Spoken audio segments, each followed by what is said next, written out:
મુક્તિબંધન ભાગ 1 ચેપ્ટર 13. દશેરાની રજાના બીજા દિવસે શનિવારે સવારે 10 વાગ્યે ઈશ્વરભાઈ વિરાણી વૈભવ ટાવર્સના 20મા માળે ઓફિસમાં દાખલ થતાં જ ક્ષણભર સ્તબ્ધ બની ગયા. તેમને આવકારવા ડોલીને બદલે મંજુષા ઊભી હતી. Fine morning sir. અરે મંજુ, તું આવી ગઈ? ઈશ્વરભાઈના ઉદ્ગારમાં પ્રશ્નને બદલે આશ્ચર્ય ઉછળી પડ્યું. આવવાની તો હતી જ ને સર. લંગડાતા પગે બોસની પાછળ તેમની કેબિનમાં દાખલ થતી એ બોલી ગઈ. ગુરુવારે ગીતાંજલિમાં બેસતા પહેલાં કોલ કર્યો ત્યારે આપ ઓફિસમાં ન હતા. ડોલીને કહ્યું હતું, શનિવારથી તમારી ટેમ્પરરી ડ્યુટી પૂરી થાય છે. મારી પોસ્ટ તું પરમેનન્ટલી પચાવી પાડે એ પહેલાં હું આવી પહોંચું છું. ઈશ્વરભાઈનું ધ્યાન તેને સાંભળવામાં ન હતું. તેમને તો જાણી લેવું હતું કે પછી પેલા ડ્રાઈવર રામેશ્વરનો પત્તો લાગ્યો ખરો. પરંતુ સામેથી વાત ઉચ્ચારી પોતાની ઉત્સુકતા જાહેર નહોતી કરવી એટલે વાતને આગળ વધારી. મંજુ, રજા પર જતી વખતે તો એવું બોલી હતી કે ડોલી તારી જગ્યા પચાવી પાડે એવી તને કોઈ ભીતિ નથી. સર, આમ તો ડોલી સારી છોકરી દેખાય છે, પરંતુ આ સ્વાર્થી જગતમાં બહુ સજ્જન દેખાતા માણસો જ ક્યારેક અત્યંત દુષ્ટ નીકળી પડે છે. આ વખતે કલકત્તા જઈ આવીને તું કંઈક બદલાઈને આવી દેખાય છે. લેધર ચેર પર બેઠક લઈ ગળાની ટાઈ સહેજ ઢીલી કરી મંજુને સામે બેઠક લેવાનો સંકેત કરતા ઈશ્વરભાઈએ ઉમેર્યું, દુર્ગા પૂજા કેવી ગઈ? સર, કાલી માતાના દર્શનમાં કે દુર્ગા પૂજાના ઉત્સવમાં આ વખતે મન જ ન લાગ્યું.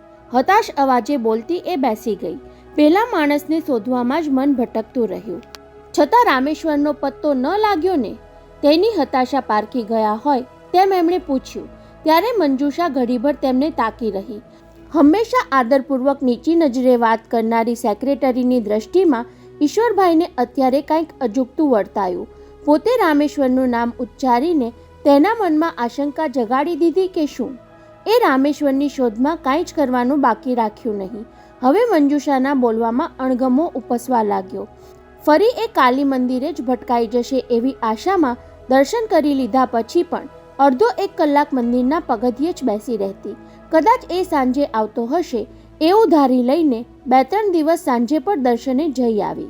કદાચ એ બીમાર પડી ગયો હશે. ઈશ્વરભાઈએ મનગમતી ધારણા કરી. બનવા જોગ છે કે દુર્ગા પૂજા માટે તેને ગામ ચાલ્યો ગયો હોય. સર, એ ગામ ચાલ્યો ગયો હોય એવો વિચાર તો મને નહીં આવેલો.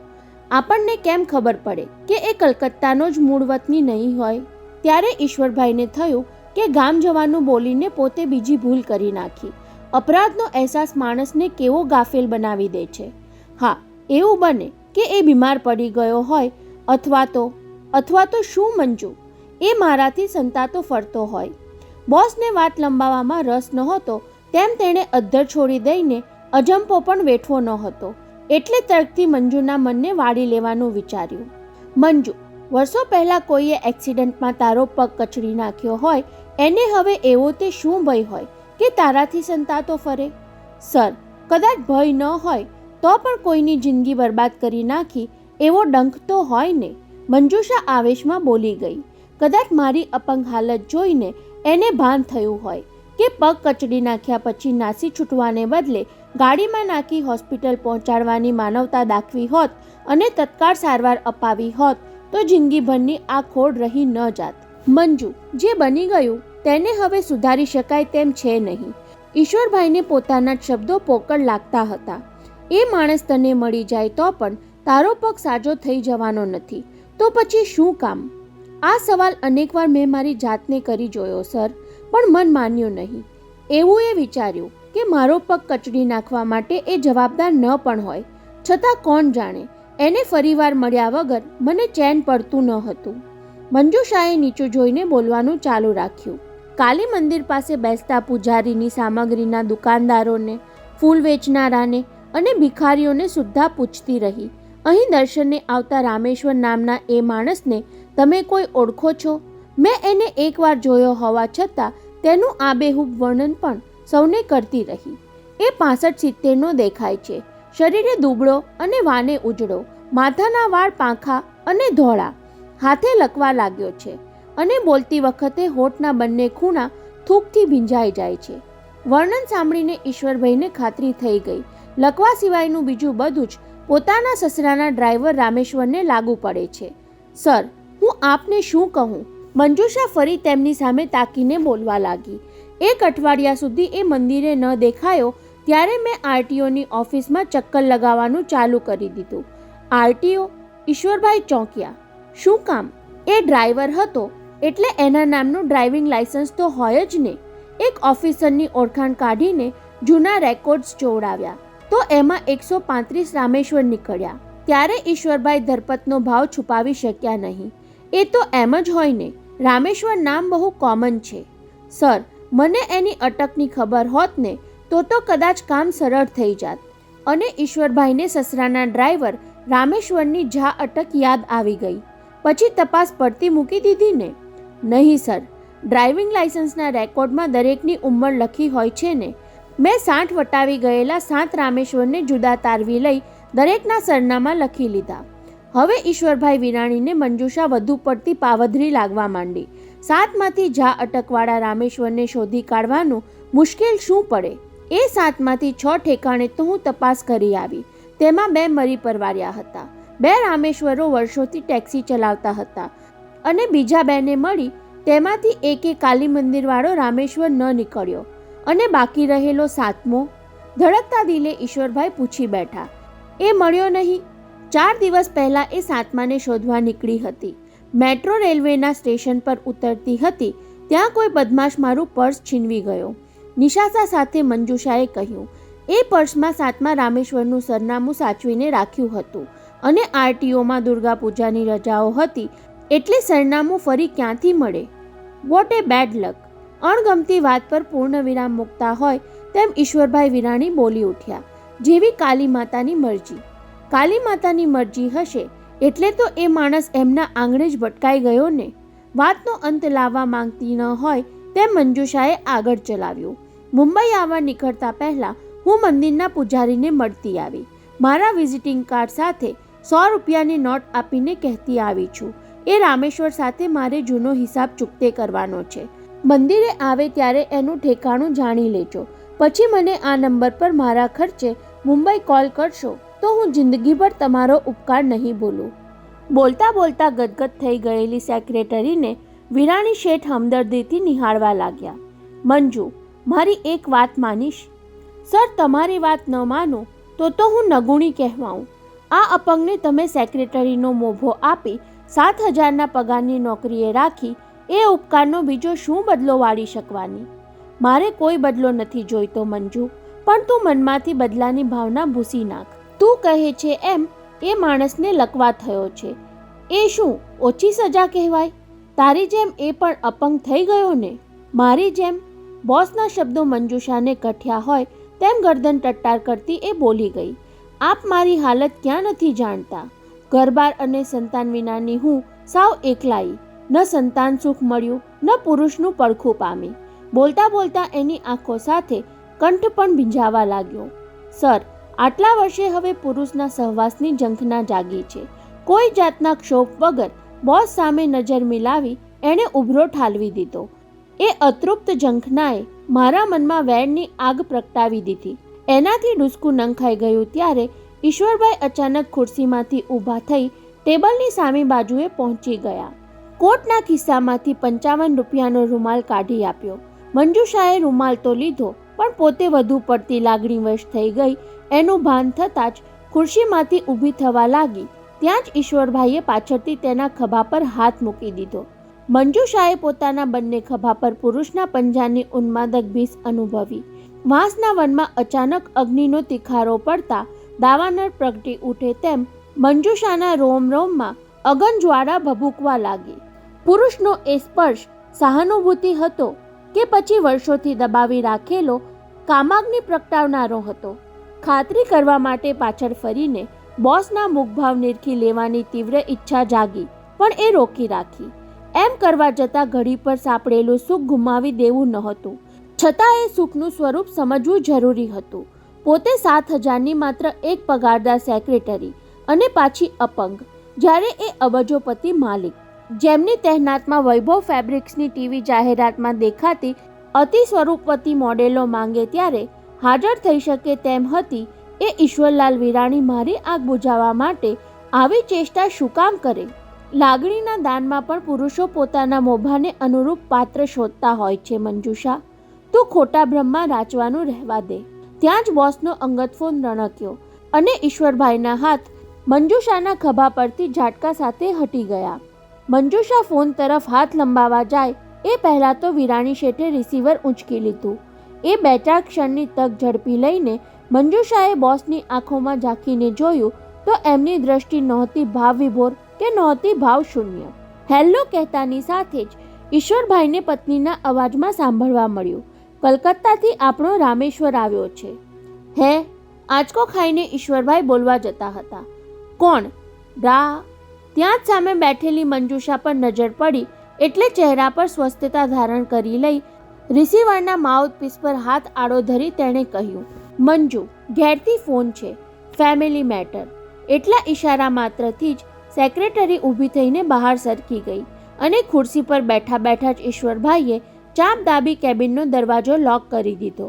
ચારુ, તે એમ કહ્યું કે કલકત્તાથી રામેશ્વર ડ્રાઈવર આવ્યો છે? કેમ? મારા પિયરનો ડ્રાઈવર આવ્યો તેમાં તમારે 2 વખત પૂછીને પાકું કેમ કરવું પડ્યું? એ શું કહે છે? એને આવવાનું કેમ થયું?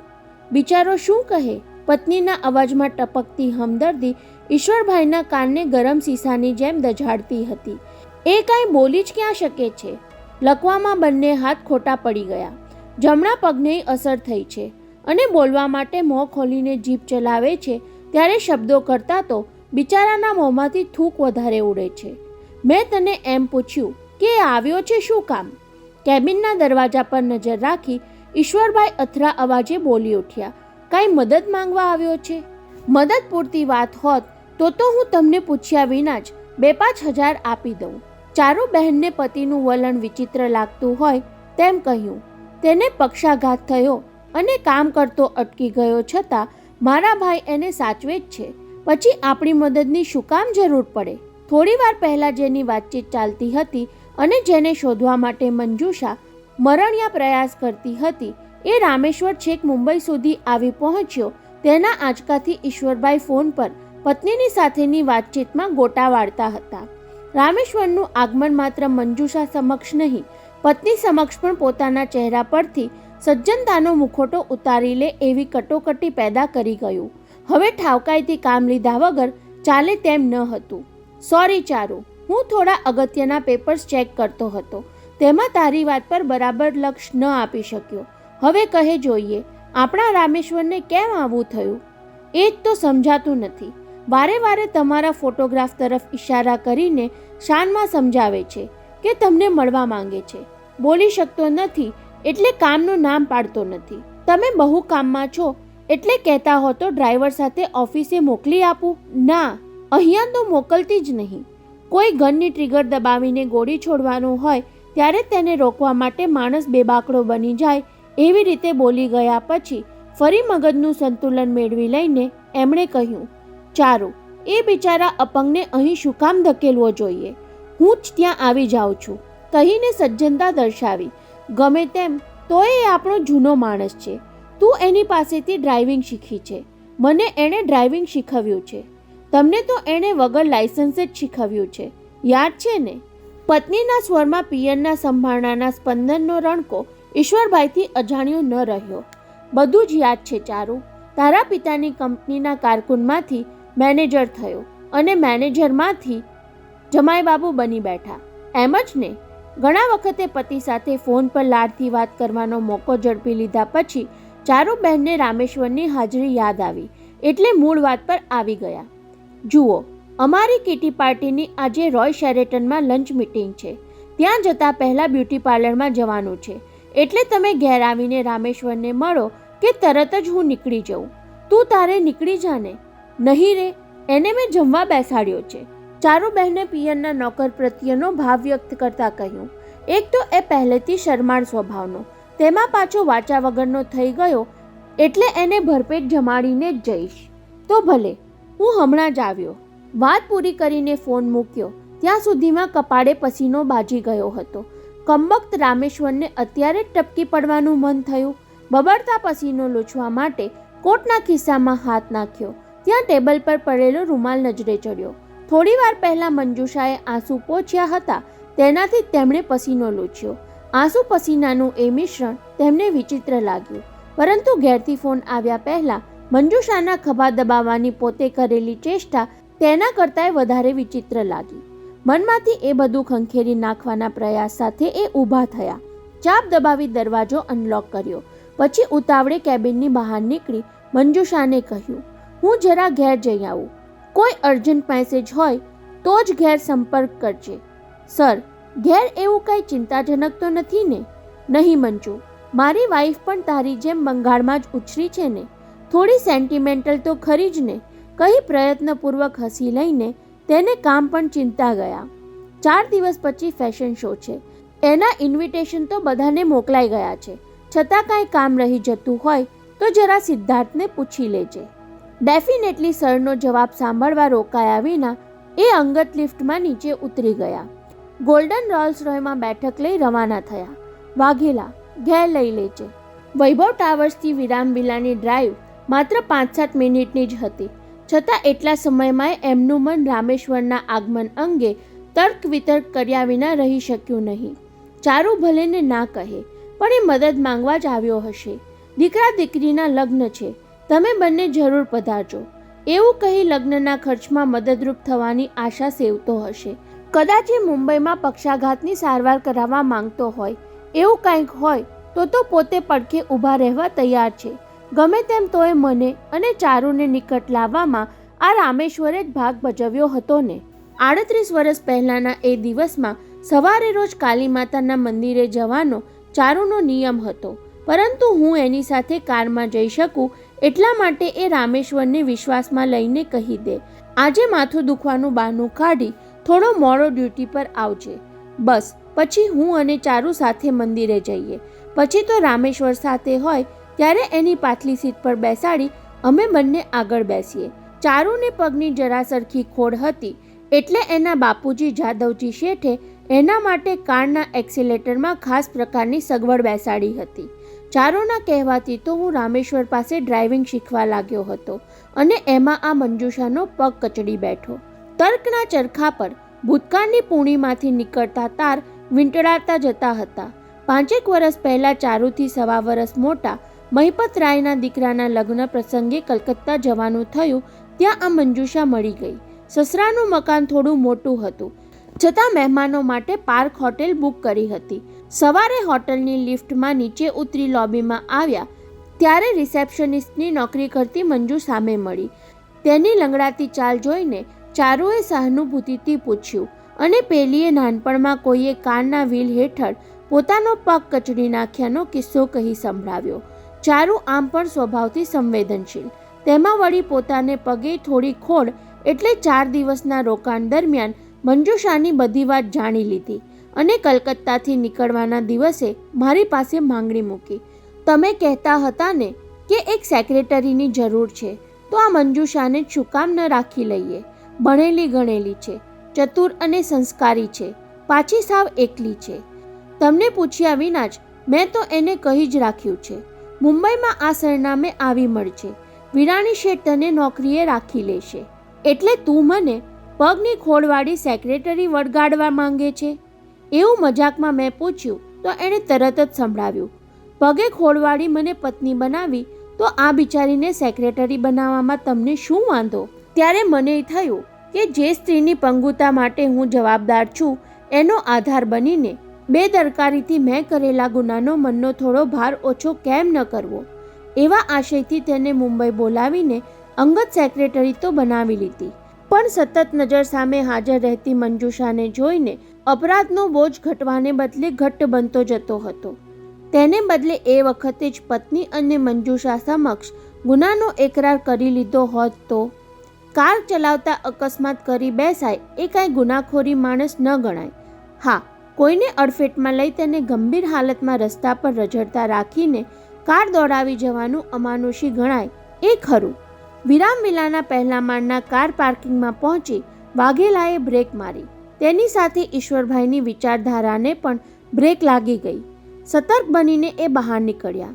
રામેશ્વરના આગમનનું કારણ જાણ્યા પહેલાં સ્વસ્થ થવાની જરૂર નથી. એવી સભાનતા સાથે લિફ્ટમાં બીજે માળે આવી દિવાનખંડમાં નજર દોડાવી તો ત્યાં એ દેખાયો નહીં. એને મારા બેડરૂમમાં બેસાડ્યો હોય તો ચારુએ ડાહપણ કર્યું કહેવાય એમ વિચારી શયનખંડનો દરવાજો ઉઘાડ્યો. ત્યાં જ ગાલીચા પર બેઠેલો એ નજરે ચડ્યો. એ વખતે ફોન પર કોઈ સહેલી સાથે કિટી પાર્ટીના પ્રોગ્રામની વાતચીતમાં પરોવાયેલી પત્નીએ તેમને જોઈને ફોન જલ્દી આટોપવાની ઉતાવળ કરી. ત્યાં સુધીમાં ઈશ્વરભાઈ અંદર દાખલ થઈ ગયા અને રામેશ્વર તેમના પગે પડી ગયો. હંમેશા બે હાથ જોડીને નમસ્કાર કહેનારો રામેશ્વર લકવાને કારણે ન તો હાથ જોડી શક્યો ન મોઢેથી નમસ્કાર ઉચ્ચારી શક્યો. થોડી વાર પહેલાં મંજુષાએ કરેલું તેનું વર્ણન એટલું સચોટ હતું કે કોઈ અજાણ્યો માણસ પર તેને જોઈ બોલી ઉઠે, તમે જેને શોધો છો એ રામેશ્વર આ રહ્યો. તેના જમણા હાથના આંગળા સાવ વળી ગયા હતા. ડાબા હાથમાં થોડું ચેતન વર્તાતું હતું. મોઢું અધખુલ્લું રહેતું હતું અને ફાટેલી આંખોમાંથી લાચારીના ભાવ ટપકતા હતા. વાંકા વળીને ઈશ્વરભાઈએ તેને ખભેથી પકડી સરખો બેસાડ્યો. ત્યારે એટલા સ્પર્શ માત્રથી લાકડીનો ઉછાળો આવ્યો હોય તેમ તેની આંખોમાંથી આંસુ ઉભરાવા લાગ્યા. મને મળીને થોડી વારે આમ જ ચોધાર આંસુએ રડતો હતો. ચારુબેને હમદર્દી વરસાવી. જેણે પોતાની જિંદગી બે હાથે કાર ચલાવવામાં ગાળી હોય તેને આ હાલત કેવી વસમી લાગે. લકવાની હાલત કોઈને પણ વસમી લાગે એવું કહેવાની ઈચ્છા ઈશ્વરભાઈએ દબાવી રાખી. જુઓ, મેં એને જમાડી દીધો છે. મારે ગયા વિના ચાલે તેમ નથી અને એ તમને ખાસ મળવા માંગે છે, કહી ચારુબહેને પતિને એક બાજુ લઈ જઈ ધીમા અવાજે કહ્યું. મારી પાસેથી મદદ લેતા અચકાશે અને આજે જ કલકત્તા ચાલ્યો જવા માંગે છે એટલે એને ખાલી હાથે જવા નહીં દેતા. વાઘેલાને કહેજો સ્ટેશને મૂકી આવે અને ગમે તેમ ફરી ફર્સ્ટ ક્લાસની ટિકિટ લઈ સાચવીને બેસાડી સાથેના મુસાફરોને તેનું ધ્યાન રાખવાની ભલામણ પણ કરી દે. ટ્રેનમાં શું કામ ચારુ, આપણે એને 4:30ની ફ્લાઇટમાં જ મોકલી દઈશું. રામેશ્વર વધુ વખત ઘરમાં રહે નહીં એવી ગણતરીથી કહીને પતિએ સારપ સાથે ઉમેર્યું, તું કોઈ વાતની ચિંતા રાખ્યા વિના જા. ત્યારે ચારુબેનના ચહેરા પર નિરાત તરવરી ઉઠી. જોયું ને રામેશ્વર, તારા શેઠ તને વિમાનમાં કલકત્તા મોકલવા માંગે છે. મેં નહોતું કહ્યું? અમે તને હંમેશા ઘરનો માણસ જ ગણ્યો છે, કહી ફરી એકવાર પિયરના જૂના ડ્રાઈવર પર દ્રષ્ટિની સહાનુભૂતિ વરસાવી ચારુબહેન બહાર નીકળી ગયા અને ઈશ્વરભાઈ રામેશ્વરની સામે સોફા પર ગોઠવાયા. બંને એકલા પડ્યા પછી પહેલાં તો એ શરૂઆત કરે એની આશામાં ઈશ્વરભાઈ ચૂપ રહ્યા. ત્યાં ખ્યાલ આવ્યો કે આ બોલી ક્યાં શકે છે. કેમ આવવાનું થયું રામેશ્વર, એમ પૂછ્યું છતાં પેલો ફાટી આંખે મૂંગો મંતર તેમને જોતો જ રહ્યો. ત્યારે બીજો સવાલ કર્યો, તને કાને બરાબર સંભળાય તો છે ને? હવે પેલાએ તરત ડોક હલાવી હકાર ભાણ્યો. તો પછી ઈશારાથી સમજાવને, અચાનક મુંબઈ કેમ આવ્યો? કારણ વગર તો લકવાની હાલતમાં ટ્રેનનો પ્રવાસ કોઈ કરે નહીં. તારા પર કોઈ ઉપાધિ આવી પડી છે રામેશ્વર? ત્યારે પેલાએ ડાબો હાથ સહેજ ઊંચો કરી પહેલી આંગળી તેમના તરફ તાકી. મંજુષાની વાત તાજી ન હોય તો તેને સંકેત સમજતા તેમને વાર લાગત, પણ એ આંગળી ચિંધામણમાં બધું જ પામી ગયા. તું એમ કહેવા માંગે છે કે મારા પર કોઈ ઉપાધિ આવી છે? પેલાએ ફરી હકારમાં ડોકું હલાવ્યું. ત્યારે પોતે અજાણ્યા રહીને પૂછ્યું, કેવી ઉપાધિ રામેશ્વર? એટલે પેલાએ ડાબો હાથ ઊંચો કરી હવામાં ગોળાકારમાં ફેરવતા સંકેતથી કહેવાની કોશિશ કરી, પણ ઈશ્વરભાઈની સમજમાં કંઈ આવ્યું નહીં. તેમની અકળામણ અને અધીરાઈ વધી ગઈ. તારો જમણો હાથ તો સાવ ખોટો છે. ડાબા હાથે લખી શકે તો કાગળ પેન આપું? જવાબમાં ચોરથી તેણે માથું ધૂણાવ્યું. સાથોસાથ ચોડાઈ ગયેલા જબ્બાના ડાબા ખિસ્સામાં પરિશ્રમપૂર્વક હાથ નાખી થોડી વારના પ્રયાસ પછી પહેલી બીજી આંગળી વચ્ચે દબાવેલું એક પતાકડું બહાર કાઢી તેમની સામે ધરી દીધું અને ઈશ્વરભાઈએ ઝાપટ મારી એ લઈ લીધું. મંજુષાનું વિઝિટિંગ કાર્ડ જોતાં જ તેમનું હૃદય ઘડીભર ધબકવાનું ચૂકી ગયું, પરંતુ અજાણ્યા રહીને જ તેના મનનો તાગ લેવાનો હતો એટલે સહજ ભાવથી બોલ્યા, આ તો મારી સેક્રેટરીનું કાર્ડ છે, તારા હાથમાં ક્યાંથી આવ્યું? ફરી રામેશ્વર બે હાથ જોડવાનો પ્રયાસ કરી સંકેતમાં સમજાવવા મથ્યો. ત્યારે ઈશ્વરભાઈને મંજુએ કરેલી વાત યાદ આવી ગઈ. તને આ કાર્ડ કાલી મંદિરના પૂજારીએ આપ્યું? જવાબમાં રામેશ્વરે 2-3 વાર ડોક હલાવી. પછી ડાબો હાથ ફરી ગોળ ગોળ ઘુમાવી એ જ હાથે જમણા પગ પર 2-3 મુઠ્ઠી પછાડીને સંકેત કર્યો.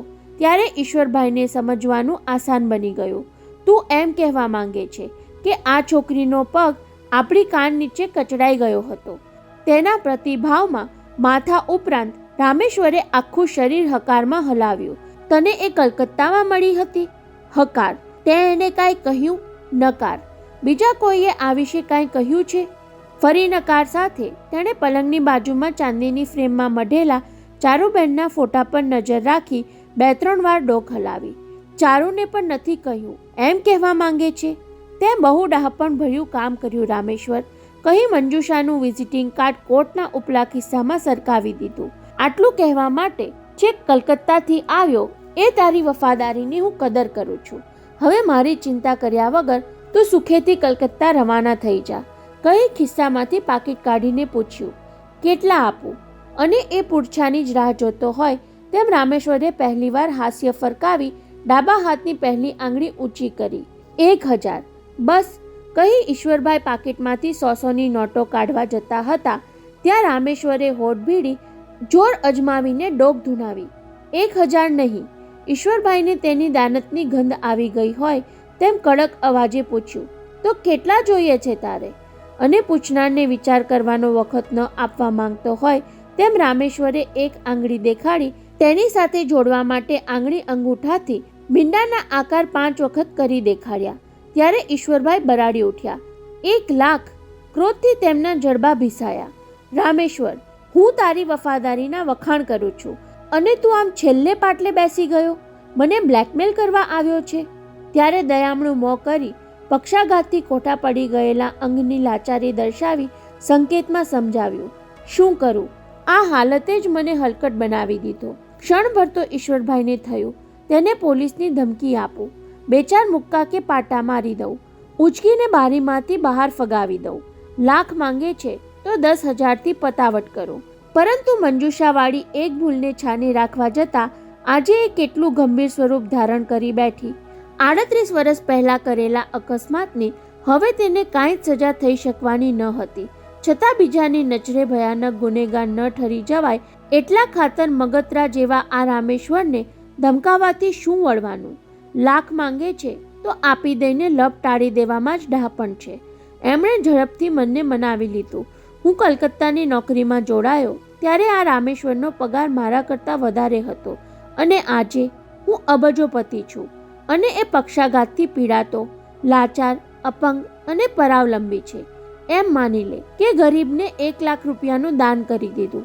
બ્લેકમેલિંગ નહીં પણ મૂંગા રહેવા બદલ તેની કદર કરી. ઠીક છે, તું બહાર બેસ, એમણે દાનવીરની ઉદારતા દાખવતા કહી દીધું. હું ડ્રાઈવરને બોલાવી તને એરપોર્ટ પહોંચાડવાની વ્યવસ્થા કરું છું. ત્યારે રામેશ્વરે હસીને માથું ઝુકાવ્યું. એ આભાર પ્રકટ કરતો હતો કે ખંધાઈ દેખાડતો હતો? ઈશ્વરભાઈને એ સમજાયું નહીં અને સમજવાની પરવા પણ કરી નહીં. રામેશ્વર જેવો બહાર નીકળ્યો એટલે કબાટમાં પડેલા 4-5 લાખની રોકડમાંથી 100ની નોટોવાળી 10 થોકડી કાઢી પ્લાસ્ટિકની એક થેલીમાં પેક કરી ઇન્ટરકોમ દ્વારા નીચેથી ડ્રાઈવર વાઘેલાને બોલાવી એ આવે તે પહેલાં રામેશ્વરના હાથમાં રકમ પકડાવી તેને વિદાય કરી દીધો. તું એરપોર્ટ પહોંચીશ ત્યારે આપણા આ મહેમાનની ટિકિટ લઈને ટ્રાવેલ એજન્સીનો માણસ ઊભો હશે. જા. એના ગયા પછી એમણે નિરાંતનો શ્વાસ તો લીધો, તેની સાથોસાથ કોઈક પોતાને બેવકૂફ બનાવી ગયું એનો અફસોસ પણ ભાલાની જેમ ભીતરમાં ભોકાયો. અડધા કલાક પછી બીજી કારમાં ઓફિસે પહોંચી કામમાં મન પરોવવા મથ્યા, પણ પેલો ખટકો તેમને જંપવા દેતો ન હતો. રામેશ્વરને વળાવી વાઘેલા પાછો ફરે ત્યાં સુધી ઓફિસમાં ટાઈમ કિલ કરવા સિવાય બીજું કાંઈ સૂઝ્યું ન હતું, પરંતુ તેમણે વાઘેલાના આવવા સુધી રાહ જોવી ન પડી. તેમનો ફોન રણક્યો, રિસીવર ઊંચક્યું અને સામેથી સાંભળવા મળ્યું, નમસ્કાર વિરાણી શેઠ. આ તો રામેશ્વરનો અવાજ. શેઠ, હું એરપોર્ટ પહોંચી ગયો છું, સિક્યુરિટી ચેકિંગ પતાવી અંદરથી બોલું છું. છતાં ઈશ્વરભાઈ કાંઈ જ બોલી ન શક્યા. પેલાને બોલતો સાંભળી તેમની જીભ જાણે જલાઈ ગઈ. મારી વાચા ખુલી અને તમે મૂંગા થઈ ગયા શેઠ સાહેબ, એ બંગાળી ઉચ્ચારવાળી બિહારી હિન્દીમાં કહેતો હતો. હું રામેશ્વર. તમે ઈશ્વર તરીકે કલકત્તા આવ્યા ત્યારથી આપણી ઓળખાણ. પછી મારા શેઠના જમાઈ બની ઈશ્વરલાલ થયા અને મુંબઈમાં આવી ઉદ્યોગપતિ વિરાણી બની ગયા. કૃષ્ણ અને સુદામા જેવી આપણી ઓળખાણ. ગુસ્સો ગળી જઈ ઈશ્વરભાઈ સાંભળતા જ રહ્યા. સુદામાની તાંદુલની પોટલીના બદલામાં શ્રી કૃષ્ણે તેમને ન્યાલ કરી દીધા હતા, તેમ તમે વિઝિટિંગ કાર્ડના એક ટુકડા સામે મને લાખ રૂપિયાની કડકડતી નોટો આપી દીધી. મેં મારો પાઠ ભજવ્યો અને તમે તમારો મોભો જાળવ્યો. મૂંગા થઈ જવાની લાખ રૂપિયા કિંમત વધારે ન કહેવાય શેઠ સાહેબ. ધરપત રાખજો. એક્સિડન્ટ બાબતમાં તો હંમેશા મૂંગો જ રહેવાનો. સિવાય કે એ ખંદુ હસતો હોય તેમ જરા અટક્યો અને ઈશ્વરભાઈ વિલા મોઢે તેને સાંભળતા રહ્યા. સિવાય કે ફરી શ્રી કૃષ્ણની મદદ માંગવાના સંજોગો ઊભા થાય. આ લાખ રૂપિયા તો મારા દીકરાને પટનામાં ટેક્સી અપાવી દેવામાં ખર્ચાઈ જશે. પછી બીજો દીકરો ઊંચી ડિગ્રીનું ભણી લે એટલે તેને પરદેશ મોકલવામાં તમે જ પડખે ઊભા રહેવાના ને. યાદ છે તમે અકસ્માત કરી બેઠા ત્યારે શેઠથી છાનું રાખવા માટે મને એ વખતનો તમારો આખા મહિનાનો પગાર આપી દેવા તૈયાર થઈ ગયા હતા. મને તમારી દયા આવી. મેં કોઈને નહીં કહેવાની બાહેધરી આપી ન હોત તો મારી તો માત્ર નોકરી જ જાત, પણ તમારે તો નોકરી સાથે શેઠની છોકરીએ ગુમાવી દેવી પડત. કેમ કાંઈ બોલ્યા નહીં મોટા શેઠ?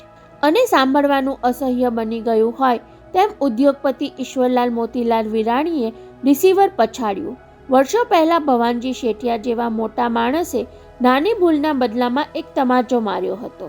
આજે એક મોટી ભૂલના બદલામાં સાવ નાનો માણસ તમાચો મારી ગયો. Dam it! મલાડમાં દાખલ થવા માટે ચીનુ ચોકસીએ કારને હાઈવે પરથી ડાબી તરફ વાળી. ઢોળાવવાળા સાંકડા માર્ગ પરથી પસાર થતી મર્સિડીઝ જોઈને કોઈએ કૌતુક અનુભવ્યું નહીં, પણ આજુબાજુના બેઠા ઘાટના જર્જરિત મકાનો, ચાચરમાર મોટરને જોવાની પરવા રાખ્યા વિના પસાર થતા લોકો તથા કારની ગતિમાં વારંવાર અવરોધરૂપ બનતી ઓટો રિક્ષા કે શાકની રેકડીઓ અને રસ્તાની બંને બાજુ પથરાયેલી ગંદકીએ વૈભવને અકળાવી મૂક્યો. મારી 15 લાખની મર્સિડીઝે આવી ગંદકીમાંથી પસાર થવું પડે? એર કન્ડિશન કારના કાચ બંધ હોવા છતાં ચિતરી ચડી હોય તેમ તેણે મોં બગાડ્યું. ચીનુ સમક્ષ એ પોતાનો અણગમો દર્શાવવાનું વિચારતો હતો, પણ થોડીવાર પહેલાં હાઈવેની બંને બાજુની ગીચ ઝૂંપડપટ્ટી જોઈને તેનાથી બોલાઈ ગયું હતું કે મારું ચાલે તો આ બધા ઝૂંપડાને સળગાવી મૂકું. સંજય ગાંધીએ દિલ્હીની ઝૂંપડપટ્ટીઓ પર બુલડોઝર ફેરવ્યું, તેમાં કાંઈ ખોટું કર્યું ન હતું. આ સાંભળીને ચીનુ બોલી ઉઠ્યો. વૈભવ, એનું પરિણામ શું આવ્યું હતું? એ જ ને કે સંજય ગાંધી ન રહ્યો, પણ દેશભરમાં ઝૂંપડપટ્ટીઓ વધતી જ ગઈ. ફરી આવું કાંઈક ન સાંભળવું પડે એટલે વૈભવે આજુબાજુની ગંદકીનો અણગમો જગન્નાથ જ્યોતિષીને યાદ કરીને ઉછાળ્યો, જેની ભવિષ્યવાણીને બુદ્ધિમાન અને ધનવાન વ્યક્તિઓ દેવી આજ્ઞાની જેમ માથે ચડાવે છે. એ જોશીને રહેણાંક માટે સારા એરિયામાં કોઈ ઘર ન મળ્યું કે આપણા જેવાને આવા વિસ્તારમાં કૂચે મરાવે છે. છતાં ચીનુ ચૂપ રહ્યો એટલે વૈભવે અનુમાન ઉચ્ચાર્યું, ફિલ્મવાળાનો આટલો મોટો માનીતો જ્યોતિષી છે એટલે દક્ષિણા તો સારી જ પડાવતો હશે, છતાં આવી જગ્યા છોડતો નથી એટલે મહાકંજૂસ હોવો જોઈએ. કદાચ એવું પણ હોય કે એની કુંડળીમાં આવી જગ્યાએ જ રહેવાનું લખાયું હોય. ચીનુનો જવાબ સાંભળીને વૈભવ છંછેડાયો. આ બધું હંબક છે ચીનુ. આપણે નબળા મનના લોકો કુંડળી અને કર્મને વાતમાં વચ્ચે લાવી મનબુદ્ધિનું પ્રદર્શન કરતા જ રહીએ છીએ. એ જ વખતે સાંકડી ગલીના સામે છેડેથી આવતી બસ માટે જગ્યા કરી આપવા કારને રસ્તાની સાવ કોરાણે લઈ જવામાં પરોવાયેલા ચીનુએ તેને જવાબ ન આપ્યો એટલે વૈભવનો હાથ આપોઆપ સફારીના સાઈડ પોકેટમાં સરક્યો. પોતાની જન્મકુંડળી પર હાથ ફેરવતા તેને થયું કે હું પણ અત્યારે તો કુંડળી દેખાડવા જ તેની પાસે જઈ રહ્યો છું ને. 15 દિવસ અગાઉ રવિવારે સબીનાના પિતાએ ડિનર પર બોલાવી અવિવાહિત રહેવાનો સબીનાનો નિર્ણય પડતો મૂકવાનું સમજાવી લેવાની જવાબદારી પોતાને સોંપી. ત્યાર પછી આ 2 અઠવાડિયામાં પોતે જ કાંઈક નક્કર કરવા પામ્યો ન હતો. તેને એ જ ઉપાય અક્ષીર દેખાતો હતો. પરણીશ તો બરબાદ થઈ જઈશ એવી આગાહી કરનાર જ્યોતિષીને જ સાધી લઈ તેની પાસે જ બોલાવું કે ગ્રહોની ગણતરી માંડવામાં મારી ભૂલ થઈ ગઈ. ખરેખર સબીનાની કુંડળીમાં અખંડ લગ્ન સુખ લખાયું છે. એ માટે તેણે ચીનુને જગન્નાથ મહારાજનો પત્તો લગાવી તત્કાલ મુલાકાત ગોઠવી આપવાનું સોંપ્યું. ત્યારે ચીનુ તેમનો પત્તો તો તરત જ મેળવી લાવ્યો, પણ મુલાકાત માટે 14 દિવસ રાહ જોવી પડે તેમ છે એવા ખબર લઈ આવેલો. પંડિતજી કહે છે કે હું શ્રાદ્ધના દિવસોમાં કોઈની કુંડળી જોતો નથી અને નવરાત્રિના 9 દિવસ અંબામાની અખંડ પૂજા સાધના સિવાય બીજું કાંઈ કરતો નથી. તમારા જે હોય તેને કહેજો કે આસો સુદ બારસના રવિવારે 9:05 શુભ ચોઘડિયું બેસે ત્યારે કુંડળી લઈને આવી જાય.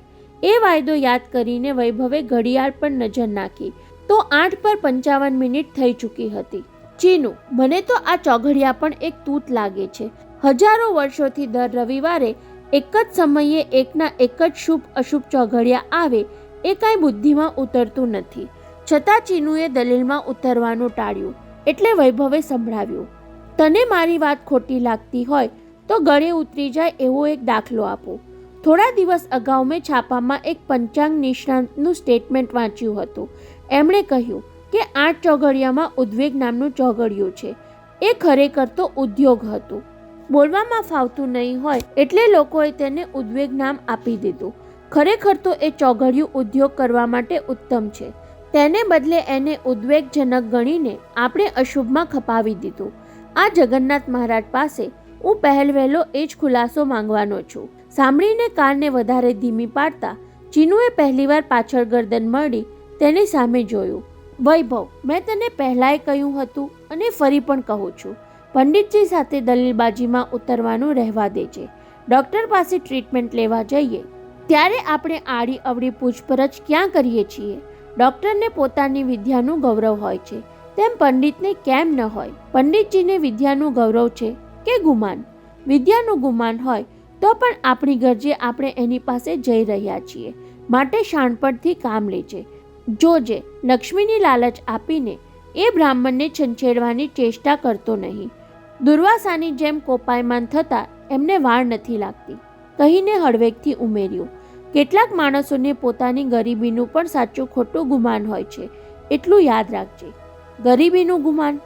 વૈભવ તોછડું હસ્યો અને ચીનુએ બ્રેક મારી મર્સિડીઝને એક મકાનની ભીત સરસી પાર્ક કરી દીધી. આ લાઇનમાં ત્રીજું મકાન. નીચે ઉતરી કારને લોક કરતા એણે કહ્યું, 2 માળનું પોતાનું જ મકાન છે. પંડિતજી 79 વર્ષના થયા એટલે નીચે જ રહે છે અને ઘરવાળા ઉપર. 79ના થયા છતાં કુંડળી ઉકેલી શકે છે ખરા?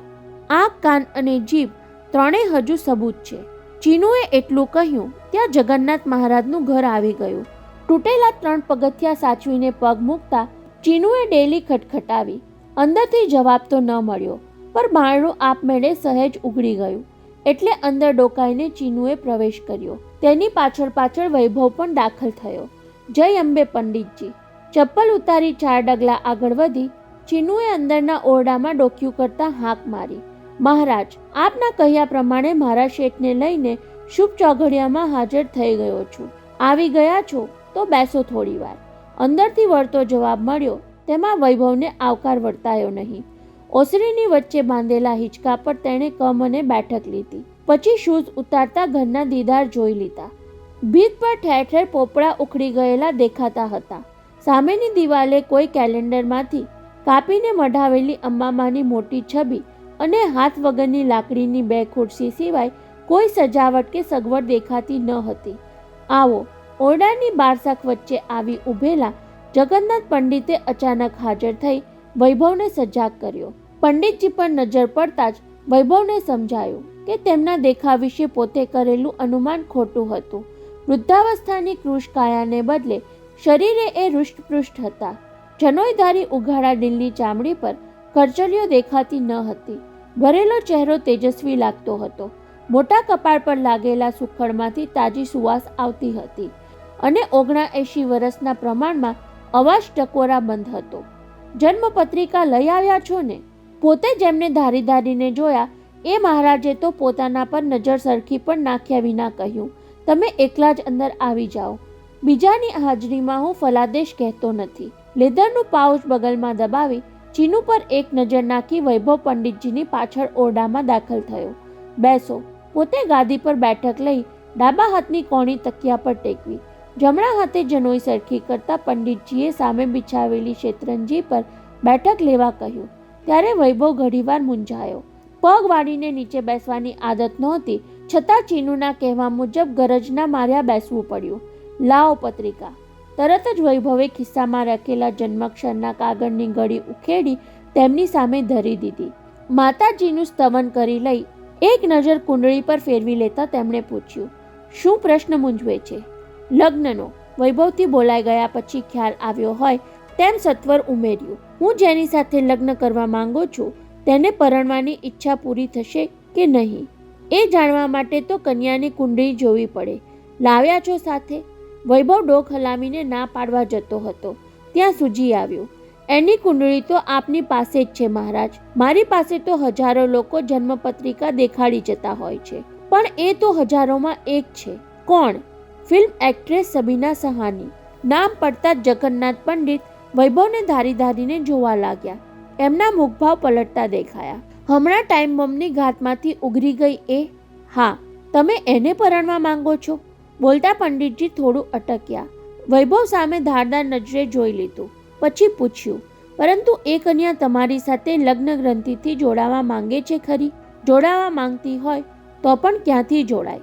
વૈભવના બોલવામાં સહેજ કટુતા આવી ગઈ. તમે એને લગ્ન નહીં કરવા માટે સાવધ કરી છે ને? મેં નહીં છોકરા, એની કુંડળીમાં પડેલા ગ્રહોએ. છોકરા સંબોધન વૈભવને ખટક્યું એટલે તેના બોલવામાં કડવાશ વધી. એ બધું એકનું એક જ થયું મહારાજ. હું તમને મારી કુંડળી દેખાડવા આવ્યો જ નથી. સબીના વિશે કરેલી તમારી ભવિષ્યવાણી પાછી ખેંચી લ્યો એવું સમજાવવા. તું મને શું ધારી બેઠો છે? તમારા જ્યોતિષમાં શ્રદ્ધા ધરાવતી કોઈ વ્યક્તિને પરણતી અટકાવવાનું તમારા શાસ્ત્રમાં ક્યાંય લખ્યું છે ખરું? તું મને શાસ્ત્ર શીખવવા આવ્યો છે? હવે જગન્નાથના અવાજમાં ક્રોધ પ્રગટવા લાગ્યો. પરણવું ન પરણવું એ દરેકની ઈચ્છાની વાત છે અને સાવધ કરવાની વાત મારી વિદ્યાની છે. બોલતા બોલતા તેમનું મુખ લાલાશ પકડવા લાગ્યું. 2 વર્ષ રાહ જોવાનું કહ્યું છતાં પેલી રેખાબાઈ મારું ક્યાં માની? કોઈનું ન માનવું પણ એના ગ્રહોમાં લખાયું હોય પછી શું થાય? હવે એના માઠા પરિણામ ભોગવે છે. પરંતુ નડતા ગ્રહોને રીઝવવાનું પણ તમારા શાસ્ત્રમાં હશે જ ને. કહેતા વૈભવે પાઉચમાંથી 100-100ની નોટોની થોકડી કાઢી. જાપ બાપ કરાવીને સબીનાનું નડતર દૂર કરવા માટે કહેશો એટલો ખર્ચ કરવા તૈયાર છું, કહી વૈભવે પોતાની જ કુંડળી પર રૂપિયાની થોકડી મૂકી દીધી. 10,000 છે. ગ્રહો બહુ ભાવ ખાતા હોય તો વધારે આપવા તૈયાર છું, કહેતો વૈભવ ફરી નોટોની બીજી થોકડી પાકીટમાંથી કાઢવા જતો હતો ત્યાં જગન્નાથ પંડિતે ત્રાડ પાડી. તું મને ધનનું પ્રલોભન આપે છે? ક્રોધથી કામતા પંડિતે ઉઘાડી છાતીના વાળ પર હાથ ફેરવતા સંભળાવ્યું, તારી કુંડળીમાં અઢળક ધન લખાયું છે. તેનો ઉપયોગ આ બ્રાહ્મણની કુંડળી ખરીદવા માટે કરે છે, કહી કોપાયમાન પંડિતે 100-100ની નોટોની થોકડીનો ઘા કરી દીધો, જે છેક બહાર બેઠેલા ચીનુના પગમાં જઈને પડી. જા બહાર જઈને કોઈને દાનમાં આપી દે, એનાથી કદાચ તારું કાંઈક ભલું થશે. એના ક્રોધ કરતાંય અપમાનજનક વર્તાવ વૈભવને હાડોહાડ લાગી ગયો. આંચકા સાથે ઊભો થઈ જતા તેણે સામે ત્રાડ નાખી. મારું ભલું થાય કે નહીં એની ચિંતા નહીં કરો પંડિત. એટલું બોલ્યો ત્યાં અંદર ધસી આવેલા ચીનુએ તેનું બાવડું ઝાલી લીધું. એ તેને બોલતો રોકવા માંગતો હતો, પણ ક્રોધ માણસની મતિ ભ્રષ્ટ કરી નાખે છે. દરિદ્ર બ્રાહ્મણ, તમે વિદ્યાનું અભિમાન ઉછાળો છો તેમ હું પણ ધનનું અભિમાન દેખાડી શકું તેમ છું. ધારું તો તમારી હસ્તી મિટાવી શકું તેમ છું. સાંભળીને જગન્નાથ પંડિત પગથી માથા સુધી ધ્રુજી ગયા. 79ની ઉંમર છતાં તે શરીરને ઝાટકો આપી સફાળા ઊભા થઈ ગયા. પછી હાથમાં રહેલી વૈભવની કુંડળીનો કાગળ મુઠ્ઠીમાં મસળી તેનો ડૂચો કરી બહાર ફંગોળી દીધો. મારી હસ્તી મિટાવી દેવાનું બોલનાર મૂર્ખ, તું તારી હસ્તીનો વિચાર કર. તારી આ જન્મપત્રિકાની જેમ તું પણ ડૂચો થઈ જવાનો. એવા શાપ આપનારા તો ઘણા જોઈ લીધા પંડિત. વૈભવને ચીનુ દરવાજા સુધી ખેંચી ગયો છતાં એ બોલતો રહ્યો. શાપ સાચા પડે એવા દુર્વાસાનો દેખાવ કરવાની જરૂર નથી બ્રાહ્મણ. શું બોલ્યો તું? અચાનક જગન્નાથ પંડિતના અવાજમાં અનુકંપા પ્રગટી. શાપ આપનાર હું કોણ? પ્રારબ્ધ સામે મનુષ્ય તો પામર છે. એટલે જ 2 હાથ જોડીને અંબામાને વિનવું છું કે હે માતાજી, ધન અને બુદ્ધિના અહંકારથી છકેલા આ બાળકની રક્ષા કરજે. પરંતુ પંડિતજીના એ વચનો બોલાઈ રહે તે પહેલા તો ચીનુ ચોકસી બળજબરીથી વૈભવને ઘરની બહાર ખેંચી લાવ્યો હતો. બહાર આવ્યા પછી વૈભવ ક્રોધના આવેશમાં કાપતો હતો, જ્યારે ચીનુ ભયથી થરથર ધ્રુજતો હતો. આ જન્મપત્રિકાની જેમ તું પણ ડૂચો થઈ જવાનો, એવું પંડિતજી ક્રોધના આવેશમાં બોલી ગયા કે વૈભવની કુંડળીમાં લખાયેલી અમંગળ ભવિષ્યવાણી ઉચ્ચારી હતી.